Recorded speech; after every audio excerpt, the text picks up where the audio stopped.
Well, that was a great game on Saturday. I hope that you wrote down in your diary that you watched that game, because somewhere in the future you'll want to look back and remember that October 15th, 2022 was a memorable date. You know, FDR said that December 7th, 1941 was a date which will live in infamy. Well, whatever the opposite of infamy is, and I'm going to make a word up right now, fummy. October 15th, 2022 is a date which will live in fummy, because that's the date, not that you got to watch Nebraska and Purdue play a game, a very close game, a game that was closer than anybody really expected, to be honest. No, that's not the important part about that date. No, the real privilege and honor that you got was you got to listen to announcers explain to you that what you were watching on that field was not a football game between two very evenly matched college foes. No, you got to watch the second coming of Dan Marino and Joe Montana and Peyton Manning and Tom Brady and Patrick Mahomes and Aiden O'Connell, the Cinderella story quarterback for Purdue. You got to watch a quarterback, I think, and I'm not a football historian, I think you got to watch a quarterback invent the screen pass. I didn't know that quarterbacks could throw screen passes, and with a relatively high degree of accuracy, until Aiden O'Connell. Now, of course, any Cinderella story is not complete without a fairy godmother. Now, in this case, Jeff Brohm, I knew he was the coach of Purdue, and I'd seen he had some good press, and they'd won some games, and so obviously he must be good at what he's doing. But I didn't realize that we were watching the embodiment of Gandalf from The Lord of the Rings, Merlin from the movie Excalibur, 1980, great movie by the way, and Kreskin, and Nick Saban, and Bill Belichick, all rolled into one, the greatest play caller. In fact, the combination of Brohm and O'Connell is going to go down, according to Matt Millen and the announcers and the reporters on the sidelines of that game, that Brohm and O'Connell will go down as the greatest offensive juggernaut of all time. And that's why you should be thankful you watched that game, not the play on the field of anybody else. And you know what? By the end of the game, obviously, newsflash, I'm being sarcastic. Not to take away from Aiden O'Connell, he's a good quarterback, and not to say that Jeff Brom's not a good play caller. But let me see if I can explain something to you. If you're a football fan, if it takes you 101 plays to win by 6 points against an opponent that you were supposed to be winning, going away from, pulling away from, that's not really a story about your play calling, if you're that coach. In fact, Mickey Joseph and the staff of Nebraska, they pulled a rabbit out of a hat here that even I didn't see coming. Watching Trey Palmer do something that no other receiver in the history of Nebraska has ever done. Never has a receiver caught for that many yards in a game. Never.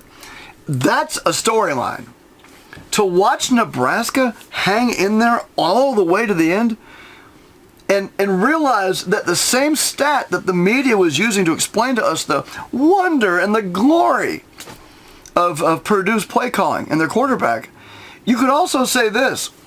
The reason why Nebraska didn't have 100 plays is they didn't need 100 plays.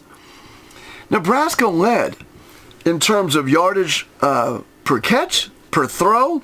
Nebraska led. This was shocking to me until I looked at it. Because the first thing I'm going to say here, some of y'all going to start typing and tell me, yeah, but Trey Palmer had 60 yards of the rushing. Ease up. Nebraska averaged 6 yards a carry on the ground. True, Trey Palmer had 60 of those yards in one carry. But the other 103 yards were on 22 carries, which literally means that Nebraska, in terms of per play through the air, far surpassed Purdue. 9 yards or 10 yards or whatever per attempt versus 6 for Purdue. 22 yards of completion. And on the ground, even removing Trey Palmer from that 160-yard run, Nebraska averaged 4.6 yards a carry, which is exactly what Purdue averaged for the whole game.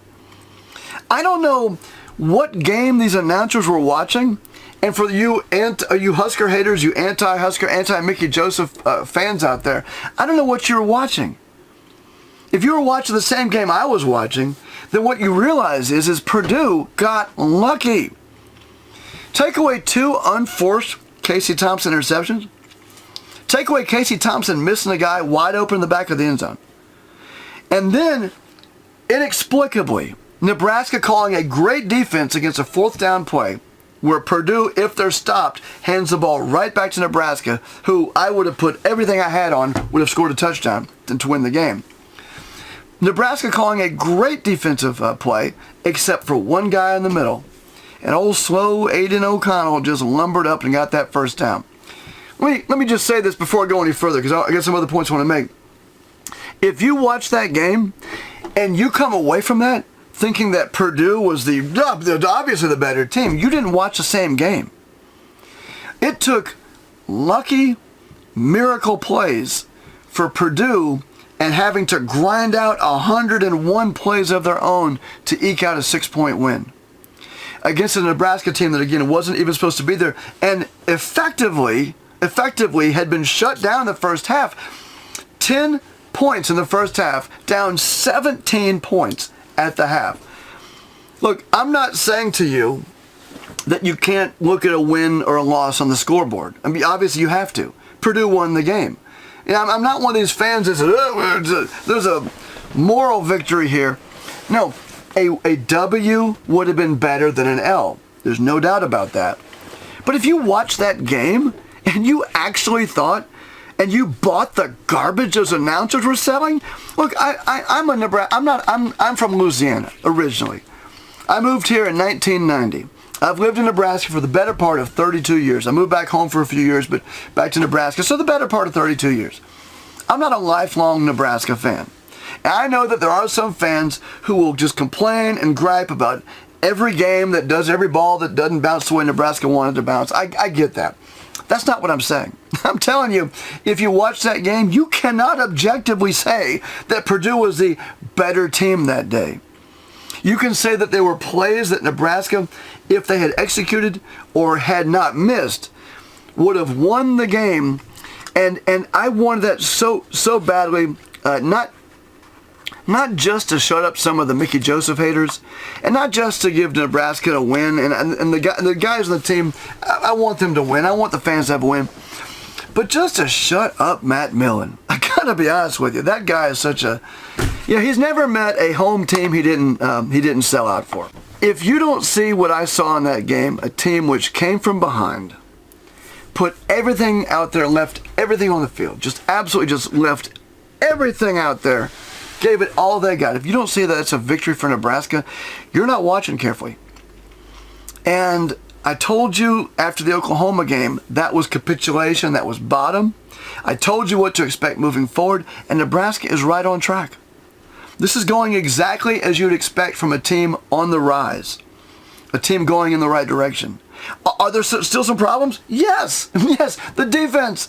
Yes. We needed one stop, which is, again, more of an irony. Through all the magic of Brohm and O'Connell and whatever that Maccabee, the running back, through all of that, one stop, Nebraska wins the game. That's how close Nebraska is right now. One interception, not thrown. Nebraska wins this game. That's how close it was.